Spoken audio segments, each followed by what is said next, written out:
tukirudi hapo kwa Ringtone. Najua Ringtone alirudi na amesema nyinyi kwanza wewe ndio ulienda kumtangaza. Aje. Ameishiwa. Vijana wake, mimi vile vijana waliniambia huko kumekauka pia mimi nikatoka mbio. Tutakaje sasa nyinyi ndio marafiki. Sisi tuteme wanafiki.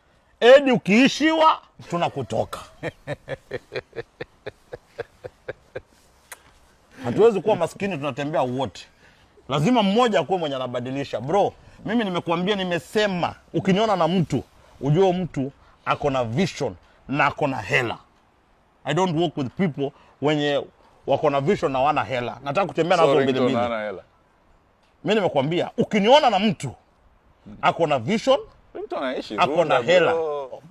Sikiza, kila mtu ako na mapungufu yake. Saa nyingine ni maskini wa Runda. Sasa alisema alikuwa anakula avocado na maji. Mungu akamuonesha kwamba wale wakina Ezra wenye unatembeanga nao wamekuepa. Wenye wanakuwa wanakuja kwa anacheka kama wajinga wakienda kukula mbuzi kwa Ringtone. Wale mcheka. Kiarejea alienda huko akamtusi. Kiarejea akamtusi na mimi niliambia Kiarejea usifanye hivyo. Ringtone amekuwa tajiri kukushinda mara 100. Kesho hiki tutakupiga wewe utaparara, na ukiparara ngozi yako ikikoa itakuwa mbaya kushinda Ringtone. Unasikia? Don't associate yourself with poverty. Associate with people with vision and money. Your network is your net worth. Mimi marafiki zangu ni G1 Europe. Rafiki yangu ni Samburu. First gentleman wa Nakuru. Rafiki yangu ni Honorable Osoro. Mwenye ni mkubwa wa nini? Chief Whip. Rafiki yangu ni Zaire Janta. Rafiki yangu ni Jafet. Rafiki yangu ni mama wa county Susan Kihika, wenye wananikaribisha kwao na kula. Unapatia point? Na wanajua Casspool amewatembelea. Rafiki yangu ni watu ambao wanaweza. Rafiki yangu ni president. Usinipeleke kwa shida. Kana shida yako. Tafuta Ringtone muumie daye huko. Umepatia point? Mimi nikisikia uko na shida na kuacha. Na unaenda kunisema. Sasa sitakusema ndo sasa ujue. Sasa tumeshafika level ya kutembea sasa Europe, ndugu yangu. Nimeonyeshwa raha ya Europe, ma 10 countries, ma business class na ma 5-star hotel. Unataka nirudi kwa Zandani Street kwa chapati na cabbage. Ati nasalimiana na wasanii wale wenye walifanyanga comedy 10 years wakaisha. Wanakuja hapo Mpalala gari mafuta imesha kwa gari zao, wananisalimia kwa umbali. Wewe tafuta mtu mwingine wa kupeleka huko bro. Wacha tuache huko kwa Zandani Street, tuachie wakina Mashpool wakae huko. Wakina DJ Labs wakae huko. Wakaenga huko akisema leta cabbage na uweka, make sure umeweka password ya nini. Ati cabbage inakuja paka na password. Mimi siko huko.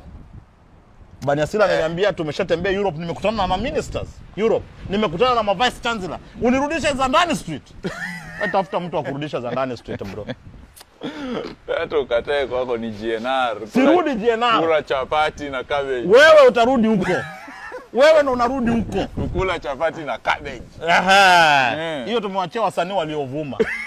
Wasanii waliovuma. Unadai Ringtone naenda kule huko. Ringtone atatoka huko. Ringtone mimi nimeongea na G1 Europe. Sio umesema ameishiwa. Ndio nimekwambia, si alisema mwenyewe, mimi sijasema Ringtone alisha. Nimekwambia Ringtone came public and said that God alimpiga kiboko ndio amuoneshe marafiki zake, na Ringtone aliongea kitu cha ukweli kwa sababu Ringtone ni roho safi. Ringtone ni mtu amepea watu hela. Ringtone ni mtu amenunulia watu chakula. Ringtone anakuwa ananunulia kina Ezra wakina mjukuu wanakula chakula wakicheka kama wajinga. Siku nyalishiwa walimtoka. Wewe ukiwa mmoja wao. Mimi si kwa rafiki yake, mimi nilikuwa extension ya rafiki. Lakini kwa sasa hivi mimi huyu mwenye unaniona huyu ndo nimekalisha G1 Europe, nikampigia magoti nikamwambia G1, saidia huyu kijana. Saidia chama. Kamera iko sawa, tuna safi kabisa. Basi tuachane na Ringtone. Mambo mengi yanaendelea nyumbani. Unajua kwanza watu wanasema umetoka Zandani umetoka Zandani kukapoa sana. Hakuna content. Sina time ya kurudi Zandani Street and I'm not going back very soon. Sasa Zandani itakufa. Imeisha kwa sababu God akikuelevate to the next level. Hii ni level nye sasa nimeshafika, siwezi kurudi nyuma. Swali lingine? Haya basi. Betty Kialo amekuwa auctioned. Uchumi ya nchi inaanguka. Nchi mzima uchumi inaanguka.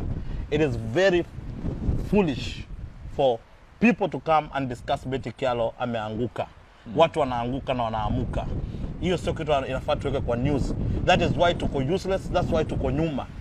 Kenya the only news inaweza kutrend na watu wanaweza kuiweka People will not talk about Casspool amekuwa honored na University ya Nigeria. Watu wataongea waseme kwamba Bani Asila anafanya ABCD, anatoa watoto anawapeleka Europe, anabadilisha maisha ya watu. Watu wataongea kuhusu William Samoei Ruto anafanya juu na chini, dola ianguke chini na maisha ya watu ibadilike. Watu wataongea kuhusu positive things. Watu wanataka kuongea kusema kwamba Rapuda ameshona suti imemfinya, anatembea na Mbare amempea mimba. Demu wa Facebook amevaa sijui anakutana na Salasia. Watu sijui nani anakutana na nani. Stupid and nonsense things that they want to write about people that will never help people. Bro, Tanzania wanaongea kuhusu Alikiba amefungua Crown FM. Tanzania wanaongea kuhusu uzinduzi ya news ambao Diamond amefungua station. Tanzania wanaongea kuhusu Mama Suluhu amesema kwamba wasichana wabadilika wakuwa wanyenyekevu. Tanzania wanaongea kuhusu Rayvanny amechukua tuzo. Wanaongea kuhusu Harmonize amewachana na muziki, ameenda kupiga gym, anapiga boxing. Hawajaua wasanii wao, wanaendelesha nchi yao. And that's why wana dominate, and that's why they are big. But people will talk about nonsense. People will never talk about things that make sense. Unapatia point? Unapatia point? It is foolish to discuss maneno ya Betikialo. Ni msichana amejituma, amejaribu, amefungua kazi yake, imeanguka, uchumi nchi inaanguka. There is nothing to talk about. Only fools wataongea na watacheka na watapiga makofi. Ameanguka. Lakini matajiri wanajua for you to become a president inafaa muambie mambo yanaendelea huku chini si mazuri. Nakwambia na nakurudilia. News wataiandika mazuri.